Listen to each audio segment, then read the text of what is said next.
Tidak ada kita melakukan pelarangan terhadap media massa untuk melakukan peliputan-peliputan apapun bentuknya, selama dalam kaidah-kaidah jurnalistik dan sesuai dengan koridor undang-undang pers. Kita mencermati dalam mendekati Agustus ini, terutama menjelang hari kemerdekaan kita, bahwa banyak sekali konten-konten hoax yang diproduksi untuk melakukan provokasi-provokasi terhadap kondisi yang baik saat ini. Teman-teman harus melihat videonya, jadi ada yang betul-betul hoax, artinya kejadiannya tidak ada, kemudian ditayangkan. Ada yang namanya hoax gabungan begitu. Jadi gambarnya ada tapi tidak sesuai konteks waktu, gambar lama kemudian ditayangkan. Ada lagi bentuk hoax yang menggabungkan bahkan kejadian di negara lain, kemudian seolah-olah ada di Indonesia. Karena itu justru Komdigi menginginkan bahwa teman-teman media silahkan meliput dan juga memberitakan yang benar dengan cepat, agar justru tidak memberi ruang kepada disinformasi yang masuk. Dan kami betul-betul memohon kepada mereka yang ingin mengganggu atau memprovokasi. Kasihan masyarakat.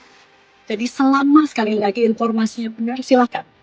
Tapi jangan menyebarkan informasi palsu dengan keinginan untuk membuat ketakutan-ketakutan di tengah masyarakat dengan menggunakan sekali lagi data-data yang tidak benar. Terkait tentang pagar, dalam situasi Kamtibmas, sampai saat ini Polda Metro Jaya masih belum menerima surat pemberitahuan terkait tentang aksi yang ada. Tetapi tidak berhenti di situ, Polda Metro Jaya melalui Direktur Operasional tetap melakukan pemantauan secara dunia maya digital, itu melalui Dirresiber termasuk Dirreskrim Kita akan melihat flyer-flyer ataupun ajak-ajakan. Ini hanya sekedar lempar flyer atau memang akan ada gelombang aksi. Kami juga akan berkoordinasi dari analisa perkiraan intelijen terkait tentang situasi terkini. Tetapi perlu kami sampaikan bahwa situasi sampai saat ini masih bisa dapat dikendalikan. Ini berkat kerjasama Polda Metro Jaya dengan Kodam Jaya. Jadi menciptakan rasa aman itu bukan menjadi tanggung jawab satu institusi, tapi berbagai institusi termasuk dari masyarakat. Kapolda Metro Jaya sudah menegaskan membentuk tim preventive strike yang terdiri dari Direktorat Operasional yang ada di Polda Metro Jaya. Jadi sudah melakukan mitigasi awal. Apabila ada kelompok-kelompok yang mencoba membuat kerusuhan, membuat situasi tidak nyaman dan aman di wilayah hukum Polda Metro Jaya, termasuk wilayah-wilayah penyangga, akan dilakukan tindakan tepat, tegas, dan terukur. Jadi langkah-langkah mitigasi juga sudah dilakukan. Begitu juga tadi dilakukan upaya-upaya peningkatan patroli, baik itu skala kecil, sedang maupun besar, di wilayah-wilayah penyangga, misalnya wilayah Bekasi, Depok dengan Jawa Barat, wilayah Tangerang dengan wilayah Banten. Ini terus dilakukan. Terkait tentang penyelidikan saudara S,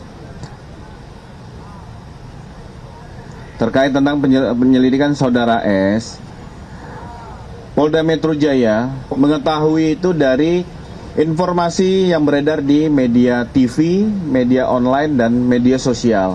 Kami memahami bagaimana pertanyaan masyarakat secara umum tentang kondisi meninggalnya saudara S, sehingga kejadian itu diketahui sekitar hari Kamis 23 Juli, dibawa saudara almarhum S dibawa menggunakan ambulan dari klinik modern menuju Rumah Sakit Muhammadiyah Taman Puring sekira pukul 9.10.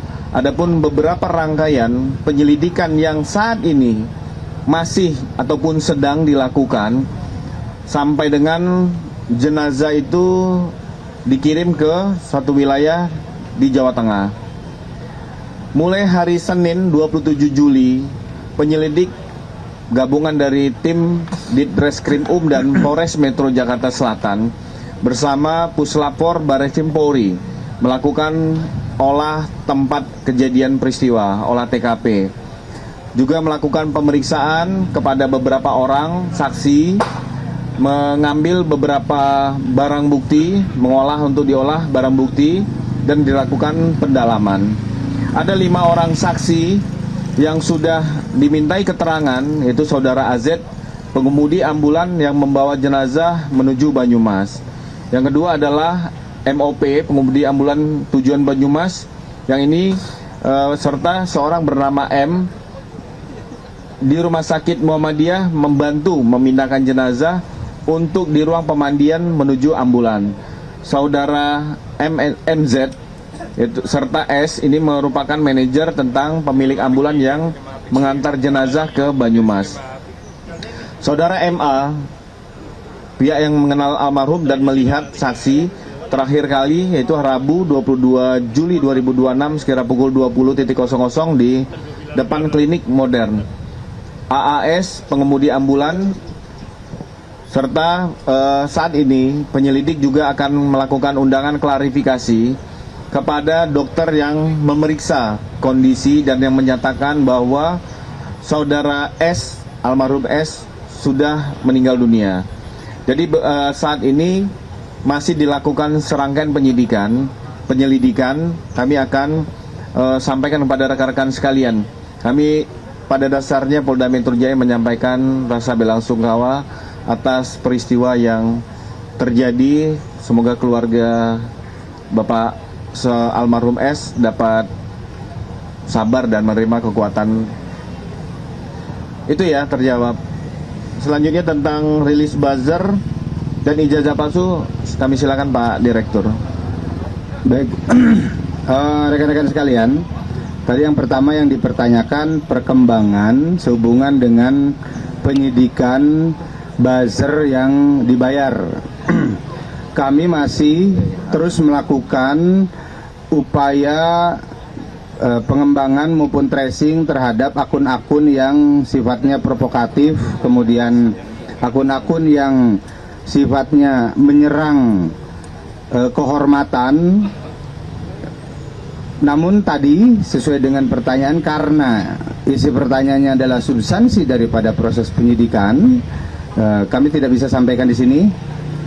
Namun demikian, kami pastikan bahwa rangkaian penyidikan yang kami lakukan saat ini, kami banyak menemukan akun-akun yang digunakan untuk melakukan upaya-upaya provokatif, destruktif, dan menyerang kehormatan.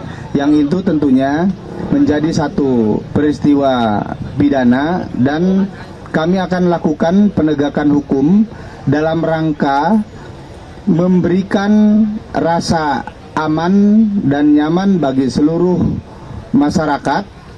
Kemudian kami juga memberikan perlindungan kehormatan bagi seluruh masyarakat sebagai bentuk kehadiran negara bagi warga negaranya. Dan tentunya tindakan penegakan hukum yang dilakukan adalah semata-mata untuk membangun ruang digital yang lebih beradab dan beretika. Kemudian yang kedua, rekan-rekan sekalian, tadi dipertanyakan sehubungan dengan hasil persidangan dari terdakwa Dr. Tifa. Dengan adanya putusan pengadilan Jakarta Timur kemarin, dan kami sudah mengkonfirmasi, kami terus berkoordinasi dengan Jaksa Penuntut Umum maupun Pengadilan Negeri Jakarta Timur, bahwa Jaksa Penuntut Umum sudah melimpahkan kembali dakwaan ke Pengadilan Negeri Jakarta Timur, sehingga kita berharap semuanya bahwa ini akan segera memperoleh kepastian hukum melalui satu proses penegakan hukum yang berkeadilan. Subscribe, share, like, and comment. Subscribe, share, like, and comment. Subscribe, share, like, and comment. Subscribe, share, like, and comment. Subscribe, share, like, and comment.